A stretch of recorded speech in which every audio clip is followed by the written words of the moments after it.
Senior Secondary English Literature. Discuss the theme of the poem, A Lecture Upon Shadow. In this didactic poem, इस शिक्षाप्रद कविता में the poet preaches, कवि शिक्षा देता है, his philosophy of love to lovers, philosophy of कर दो इसको बेटा, philosophy of love to his lovers. वह अपने प्रेमियों को अपने प्यार की विचारधारा से अवगत कराता है। इन दिस पर्टिकुलर पोएम, इस विशेष कविता में द पोएट असर्ट्स दैट, कवि जोर देके कहता है कि that when the lovers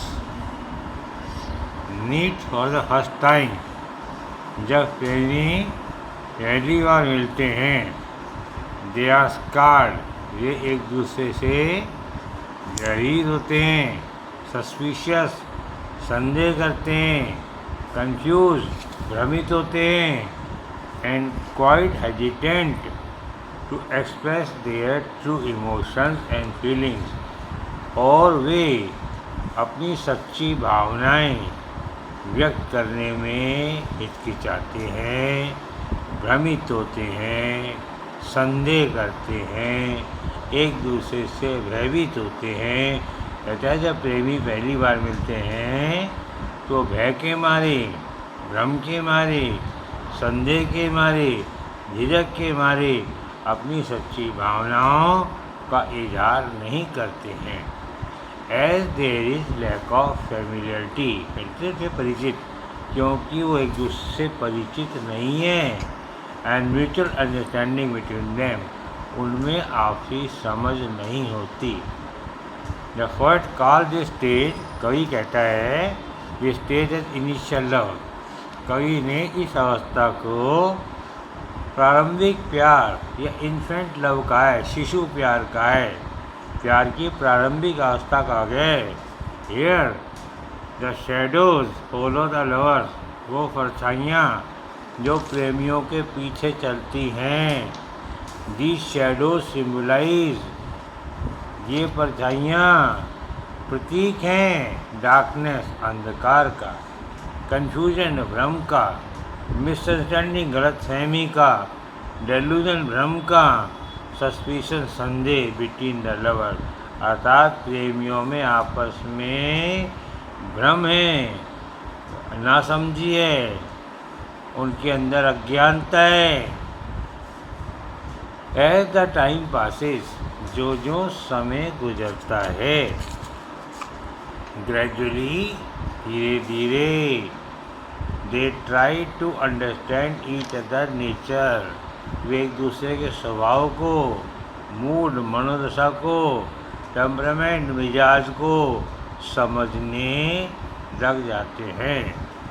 naturally, not gradually, स्वाभाविक रूप से, लेकिन धीरे धीरे, देर आल कन्फ्यूजन, उनका सारा भ्रम, डेल्यूजन, भ्रांति, मिसअंडरस्टैंडिंग होता गलतफहमी, फियर मैंने भय, सस्पेंस, संदेह, आर वेनिश या डिसअपीयर नो टाइम, तत्काल उनके सारे संदेह, भ्रम क्षणिक रूप से मिट जाते हैं।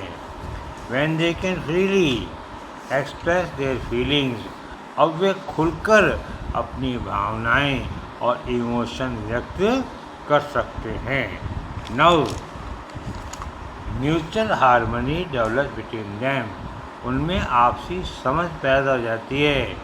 The poet calls it perfect love और मैच्योर लव, कवि ने इस अवस्था को संपूर्ण प्यार या परिपक्व प्यार का नाम दिया है। बट ही एप्रीहेंड्स, डाउट, अभी भी उसको डर है।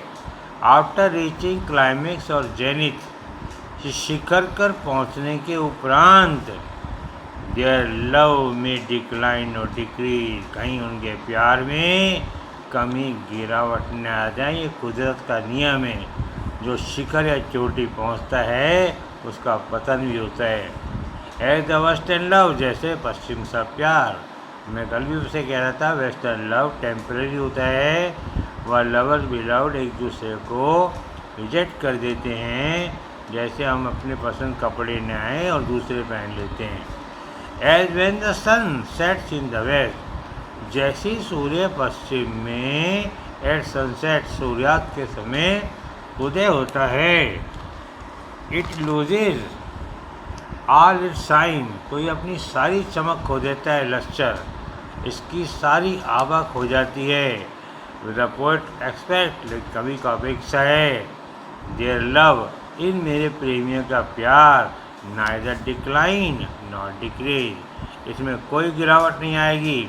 ऑन द कॉन्ट्री, इसके विपरीत, इट वुड इंक्रीज, ये तो बढ़ेगा। As the love is true, क्योंकि उनका प्यार सच्चा है, पायस है, पवित्र है, इटर्नल है और एवरलास्टिंग है, क्योंकि उनका प्यार चिरस्थायी है, परमानेंट है।